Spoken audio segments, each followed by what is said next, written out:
Assalamu alaikum. Урматтуу биздин каналдын көрүүчүлөрү жана алыстан жакындан көрүп жаткан мекендештер. 3-июнь 2024 жыл Бишкек шаары. Достор, 2 саат мурун тартканбыз. Рубльдин өзгөрүүсүн көрүп турасыздар да бул жерде. 97,1 тыйын болуп калды. Доллар 87 сом 90 тыйын, достор. Мына 2 саат мурун эле тартып көргөзгөнбүз. Өзгөрүү болду, биз дагы көргөзүп атабыз. Андыктан бизди жоготуп албаш үчүн оң тарапта подписаться кнопканы басып, каналга катталганды унутпаңыздар. Ошондо курс валюталар менен кабардар болуп турасыздар. Бул кут акча алмаштыруу жайы пока өзгөртүлө элек 96,8 тыйындан.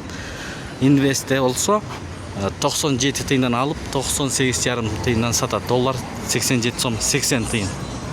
Туугандар, Азия трейдте дагы өзгөрүү бар. Доллар 87 сом 80 тыйын, рубль 97,1 тыйын. Доллар түшүптүр. Эртең менен 87 сом 90 тыйындан алып аткан, азыр 87 сом 80 тыйын болуп калды.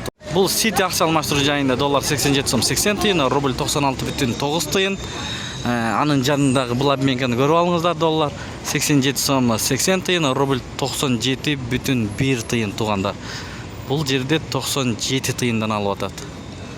Мына ушундай. Сиздер менен канал автору Данияр болду. Ой, пикир, комментарий калтырыңыздар. Тапкан акчаңыздарга береке берген болсун.